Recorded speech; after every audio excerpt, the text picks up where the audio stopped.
Desa Cemplang, yang tersembunyi di pedalaman Pulau Jawa, terletak di antara hutan lebat dan pegunungan yang diselimuti kabut tebal. Jalan setapak yang berkelok-kelok menuju desa itu jarang dilalui orang, dan hanya sedikit yang tahu keberadaannya. Desa kecil ini memiliki penduduk yang hidup dalam kesederhanaan, berusaha mencukupi kebutuhan mereka dari hasil bumi yang kadang tidak memadai. Bagi sebagian besar penduduk, kemiskinan adalah bagian dari kehidupan yang sudah diterima dengan pasrah. Namun, ada satu cerita kelam yang selalu beredar dari mulut ke mulut di kalangan mereka, pesugihan pocong. Pesugihan pocong adalah legenda yang mengerikan, namun dalam beberapa kasus, tidak sekadar cerita. Itu adalah perjanjian dengan kekuatan gelap, yang dipercaya bisa mendatangkan kekayaan dalam waktu singkat. Namun, kekayaan itu datang dengan harga yang sangat mahal, bukan sekadar materi atau pengorbanan fisik, tapi jiwa dan hidup yang harus diserahkan kepada kekuatan gaib. Pocong, sosok arwah penasaran yang terbungkus kain kafan, adalah entitas yang diajak dalam perjanjian tersebut. Mereka yang melakukan pesugihan ini mendapatkan kekayaan yang melimpah. Namun sebagai gantinya, mereka diikat oleh teror yang tidak pernah bisa dilepaskan. Kisah tentang pesugihan pocong telah menjadi bagian dari kehidupan desa Cemplang selama beberapa generasi. Meskipun masyarakat desa tahu tentang bahaya di balik cerita ini, selalu ada orang-orang yang tergoda oleh janji-janji kekayaan instan. Salah satu kisah yang paling tragis tentang pesugihan pocong terjadi beberapa dekade lalu dan masih menghantui penduduk desa hingga hari ini. Kisah ini adalah tentang seorang pria bernama Pak Tarmin, seorang petani yang hidup di pinggiran desa bersama keluarganya. Pak Tarmin adalah seorang pria sederhana yang hidup bersama istrinya, Bu Tarmin, dan dua anak mereka, Darto dan Sari. Kehidupan mereka jauh dari sejahtera. Ladang yang mereka garap seringkali gagal panen karena serangan hama atau cuaca buruk. Hewan ternak yang mereka pelihara sering mati mendadak tanpa alasan yang jelas. Uang yang mereka miliki selalu tidak cukup untuk memenuhi kebutuhan sehari-hari, dan utang kepada tengkulak semakin bertumpuk. Kehidupan yang berat ini perlahan-lahan menghancurkan semangat Pak Tarmin, membuatnya merasa putus asa dan mencari jalan keluar yang lebih cepat. Pak Tarmin tidak sendirian dalam keputusasaannya. Banyak petani di desa itu yang mengalami hal serupa, tetapi mereka menerima nasibnya dan terus berjuang. Namun, Pak Tarmin mulai merasakan dorongan yang tidak bisa ia jelaskan. Setiap malam, ia terbangun dari mimpi-mimpi yang menakutkan, penuh dengan bayangan hitam yang mengitarinya. Bisikan-bisikan samar terdengar di telinganya, mengajaknya untuk mencari cara keluar dari kemiskinan ini melalui jalan yang tak biasa. Awalnya, Pak Tarmin mencoba mengabaikan dorongan itu, berpikir bahwa ini hanyalah hasil dari pikirannya yang lelah. Namun, bisikan itu semakin keras dan semakin sering muncul, seolah-olah ada kekuatan gaib yang memanggilnya dari kegelapan. Di tengah keputusasaan, Pak Tarmin teringat akan cerita lama tentang pesugihan pocong. Ia mendengar kisah ini sejak kecil, namun selalu menganggapnya sebagai cerita untuk menakut-nakuti anak-anak. Tetapi sekarang, dengan semua masalah yang ia hadapi, cerita itu mulai terdengar sebagai solusi yang mungkin. Dengan rasa penasaran yang bercampur ketakutan, Pak Tarmin mulai mencari tahu lebih banyak tentang bagaimana pesugihan pocong dilakukan. Dalam tradisi lisan masyarakat Cemplang, ada sebuah kuburan tua yang terletak jauh di dalam hutan di belakang desa. kuburan ini tidak terawat dan sudah lama ditinggalkan oleh penduduk. Banyak yang percaya bahwa tempat itu dihuni oleh roh-roh penasaran yang tak tenang, dan bahwa di sanalah perjanjian dengan makhluk gaib bisa dilakukan. Pak Tarmin yang terdesak, akhirnya memutuskan untuk mengunjungi kuburan itu.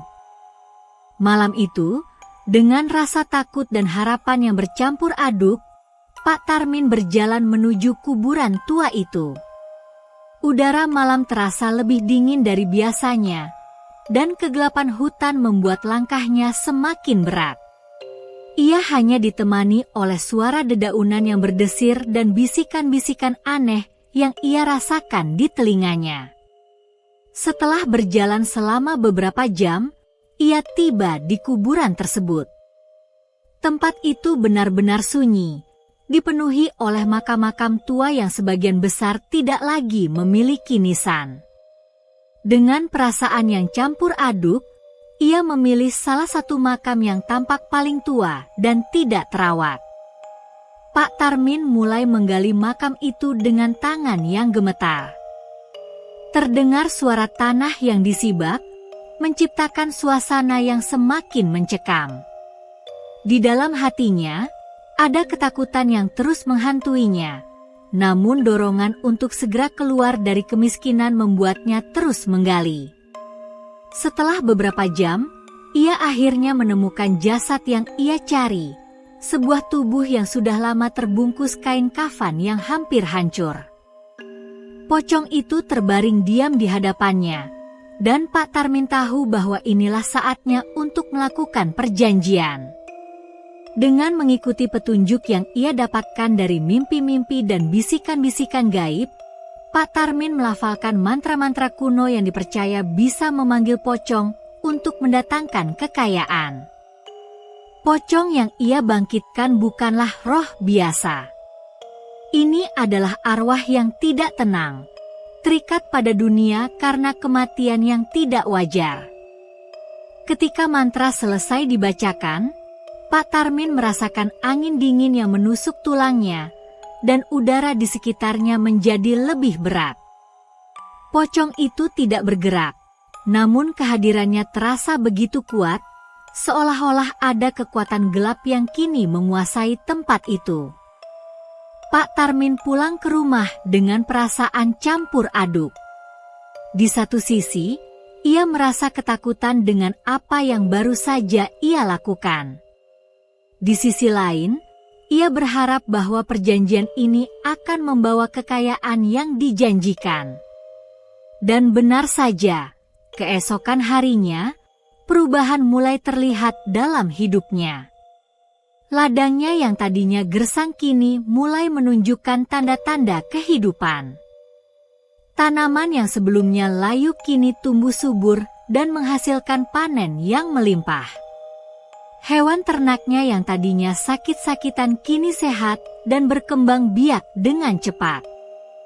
Kekayaan mulai mengalir masuk ke dalam hidup Pak Tarmin, dan dalam waktu singkat, ia menjadi salah satu orang terkaya di desa Cemplang. Namun, kekayaan itu datang dengan harga yang sangat mahal. Malam demi malam, Pak Tarmin mulai merasakan kehadiran yang aneh di rumahnya. Awalnya, itu hanya perasaan samar, seolah ada seseorang yang memperhatikannya dari kejauhan. Namun, semakin lama, kehadiran itu semakin jelas. Pada malam pertama setelah ia memanggil pocong, Pak Tarmin terbangun di tengah malam dan melihat sosok pocong berdiri di sudut kamarnya. Pocong itu tidak bergerak, hanya berdiri diam dengan mata yang tertutup oleh kain kafan. Namun, kehadirannya membuat jantung Pak Tarmin berdegup kencang dan tubuhnya gemetar ketakutan. Kehadiran pocong itu semakin sering muncul dalam hidup Pak Tarmin. Setiap malam, pocong itu muncul di berbagai sudut rumah, kadang di depan pintu, kadang di tepi tempat tidur, atau bahkan di luar jendela, selalu mengawasi tanpa bicara. Kehadiran pocong itu membuat Pak Tarmin sulit tidur, dan ia mulai kehilangan ketenangan. Sementara itu, kekayaan yang ia dapatkan semakin banyak. Ladangnya menghasilkan panen yang melimpah, dan ia mulai membeli tanah dan properti di desa. Namun, semakin banyak kekayaan yang ia kumpulkan, semakin kuat pula kehadiran pocong itu dalam hidupnya.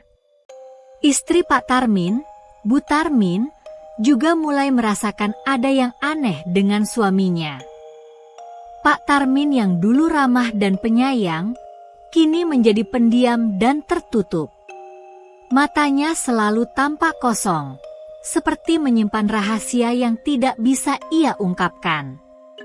Bu Tarmin sering melihat suaminya terjaga di tengah malam, duduk di tepi tempat tidur dengan wajah yang penuh ketakutan. Ketika ditanya, Pak Tarmin hanya menjawab bahwa semuanya baik-baik saja, meski jelas terlihat ada sesuatu yang mengganggu pikirannya. Tak lama kemudian, anak-anak mereka juga mulai merasakan dampak dari perjanjian gelap yang dibuat oleh ayah mereka. Darto, anak sulung mereka, mulai sering sakit-sakitan. Ia mengalami demam yang datang tiba-tiba dan sering terbangun di tengah malam dengan keringat dingin, berteriak-teriak seolah melihat sesuatu yang menakutkan. Sementara itu, Sari, anak bungsu mereka, mulai berbicara sendiri, seolah-olah ada seseorang di dekatnya. Ketika ditanya oleh ibunya, Sari hanya berkata bahwa ia sedang berbicara dengan teman ayah. Jawaban itu membuat Bu Tarmin merasa ngeri, namun ia tidak tahu harus berbuat apa. Semakin lama, pocong itu semakin sering menampakkan diri, tidak hanya kepada Pak Tarmin, tetapi juga kepada anggota keluarganya. Sari, yang masih kecil, mulai melihat pocong itu setiap malam di kamarnya. Ia sering mengatakan bahwa pocong itu berdiri di dekat tempat tidurnya, mengawasinya tanpa bicara. Meskipun Sari tidak tahu apa yang sebenarnya terjadi, kehadiran pocong itu membuatnya ketakutan dan sering menangis di tengah malam. Tragedi puncak terjadi ketika Sari tiba-tiba meninggal dunia. Pada suatu pagi, Bu Tarmin menemukan anak bungsunya tak bernyawa di tempat tidurnya. Tidak ada tanda-tanda penyakit sebelumnya, dan kematiannya terjadi begitu saja. Dokter desa yang dipanggil tidak bisa menjelaskan penyebab kematiannya, namun penduduk desa mulai berbisik-bisik bahwa ini adalah akibat dari perjanjian gelap yang telah dibuat oleh Pak Tarmin. Kematian Sari dianggap sebagai tumbal pertama dari pesugihan pocong yang dilakukan oleh ayahnya. Setelah kematian Sari, keadaan keluarga Pak Tarmin semakin memburuk. Bu Tarmin yang tadinya tidak tahu menahu tentang perjanjian yang dilakukan suaminya, mulai menyadari bahwa ada sesuatu yang sangat salah. Ia sering melihat pocong itu berjalan-jalan di sekitar rumah mereka pada malam hari, dan beberapa kali ia merasakan sentuhan dingin di kulitnya ketika ia berada di dalam rumah sendirian. Keluarga mereka yang dulu hidup bahagia kini hancur oleh kehadiran pocong yang terus mengawasi dan menuntut lebih banyak jiwa sebagai bagian dari perjanjian gelap itu. Rumah besar yang dibangun dari hasil pesugihan kini menjadi rumah yang penuh dengan teror. Tidak ada yang berani mendekat, dan keluarga Tarmin semakin terisolasi dari masyarakat desa. Setiap malam, suara kain kafan yang diseret di lantai terdengar di dalam rumah, diiringi oleh suara napas berat yang seakan berasal dari dunia lain. Kehidupan keluarga itu berubah menjadi mimpi buruk yang tak berkesudahan. Setelah kematian Sari, suasana di rumah Pak Tarmin berubah semakin suram. Hawa dingin yang selalu menyelimuti rumah itu kini tak hanya terasa di malam hari, tetapi juga di siang hari, seolah-olah kegelapan tidak lagi terikat oleh waktu. Kehidupan keluarga yang dulunya penuh canda tawa, kini hanya menyisakan kesunyian yang mencekam. Pak Tarmin, yang dulu dikenal sebagai kepala keluarga yang tegar, tampak semakin tenggelam dalam keputusasaannya. Matanya selalu merah, seakan tidak pernah tidur, dan tubuhnya mulai melemah akibat tekanan mental dan fisik yang terus menghantuinya. Sementara itu, Bu Tarmin semakin sering mendengar suara-suara aneh di dalam rumah, terutama di kamar anak-anaknya. Terkadang, ia mendengar suara tawa kecil yang mirip suara Sari, namun ketika ia masuk ke kamar, tidak ada siapapun di sana. Di waktu lain, pintu dan jendela terbuka dan tertutup dengan sendirinya, meskipun tidak ada angin yang berembus. Bu Tarmin semakin yakin bahwa kematian Sari bukanlah kejadian biasa. Ia merasa rumah itu sudah tidak aman lagi, bukan hanya bagi keluarganya, tapi juga bagi siapapun yang mendekat. Tak lama setelah kejadian itu, desas-desus tentang pocong yang menghantui keluarga Pak Tarmin mulai tersebar di seluruh desa. Para tetangga yang dulu kerap datang bertamu kini menjauhi keluarga tersebut. Mereka mendengar cerita tentang pocong yang sering terlihat di halaman rumah Pak Tarmin, bahkan ada yang bersumpah melihat pocong itu berjalan di pematang sawah di sekitar rumah. Anak-anak desa dilarang mendekati rumah keluarga Tarmin, dan suara azan di masjid kecil desa menjadi satu-satunya bunyi yang memecah kesunyian saat malam tiba. Pada suatu malam yang dingin, ketika bulan purnama tergantung rendah di langit, Pak Tarmin duduk di ruang tamu sendirian. Di hadapannya, sebuah lampu minyak menyala temaram, menambah suasana suram yang menyelimuti rumah itu. Tangannya gemetar memegang foto keluarga yang berdebu. Foto itu menunjukkan mereka semua sebelum kekayaan menghampiri, sebelum pesugihan pocong merenggut segalanya. Di dalam hatinya, Pak Tarmin tahu bahwa kesalahan besar telah ia perbuat. Keserakahannya akan kekayaan membuat ia menyerahkan keluarganya kepada teror yang tak terbayangkan.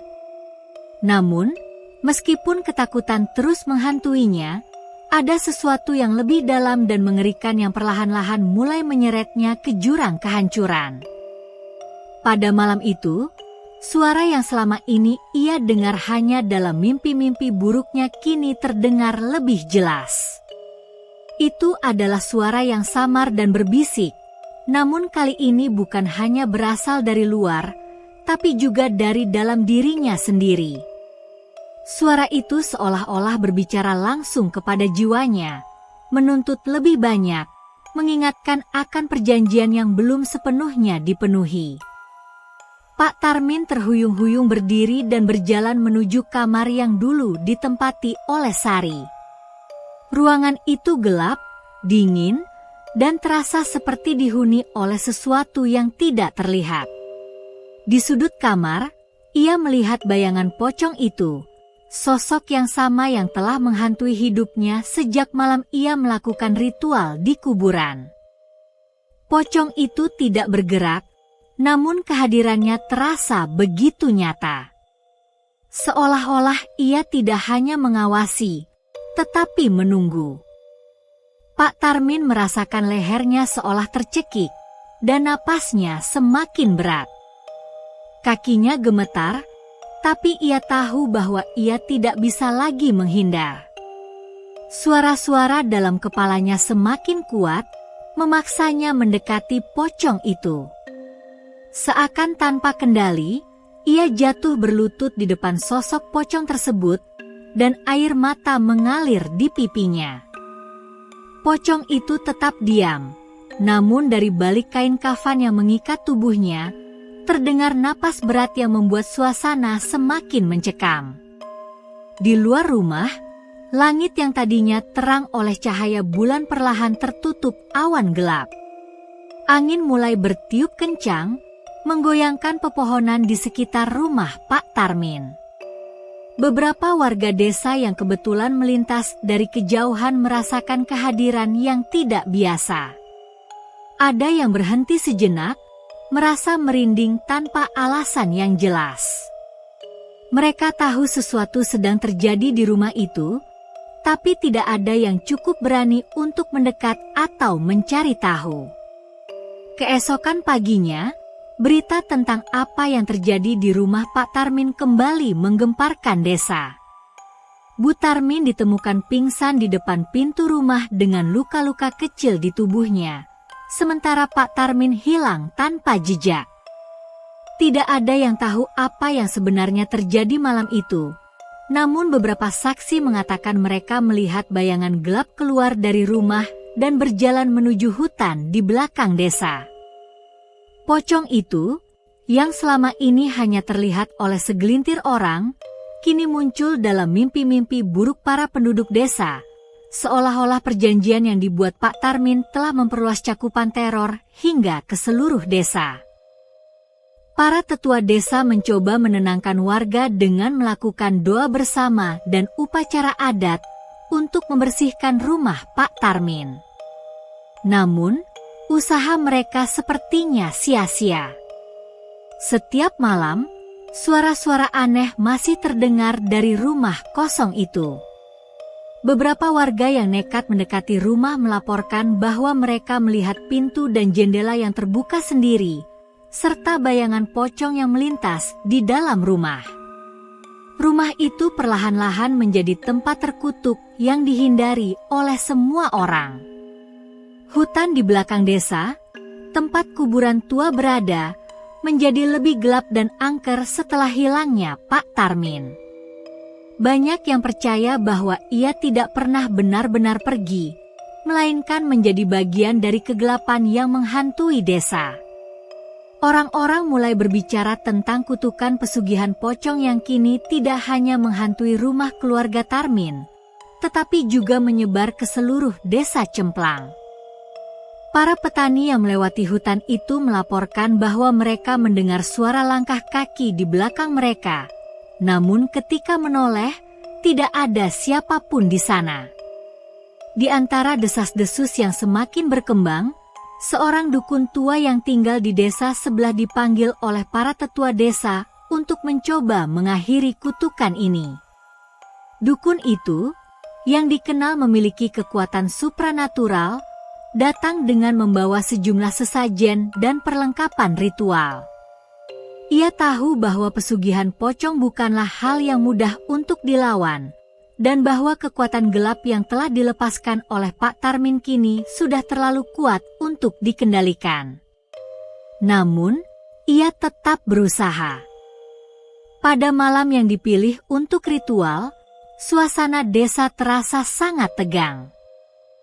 Para warga berkumpul di sekitar masjid kecil, menunggu kabar dari dukun yang sedang melakukan ritual pembersihan di rumah Pak Tarmin.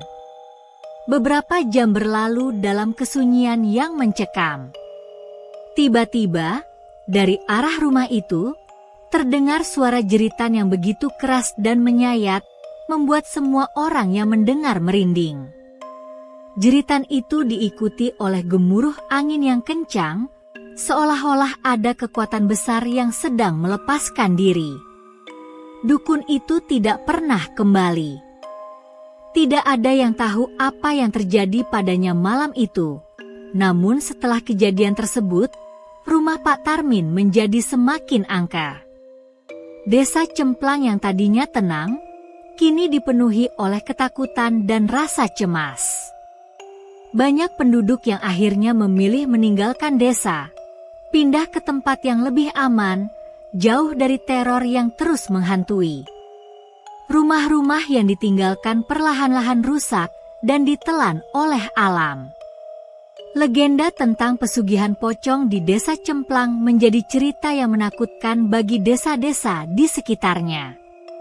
Banyak yang mengatakan bahwa malam-malam di desa itu kini dipenuhi oleh bayangan-bayangan gelap yang berjalan tanpa suara, dan bahwa roh-roh yang tak tenang berkeliaran di jalan-jalan yang sepi. Mereka yang masih berani tinggal di desa itu hidup dalam ketakutan yang tak pernah hilang, selalu waspada terhadap kehadiran pocong yang sewaktu-waktu bisa muncul di depan pintu rumah mereka. Pesugihan pocong, bagi mereka yang mendengar cerita ini, bukan lagi sekadar mitos atau legenda. Itu adalah kenyataan yang mengerikan, sebuah peringatan tentang bahaya keserakahan dan konsekuensi dari bermain dengan kekuatan yang tak bisa dikendalikan. Pak Tarmin mungkin sudah lama hilang, tapi teror yang ia bawa ke desa Cemplang masih terus hidup, mengintai dalam kegelapan yang tak pernah benar-benar pergi.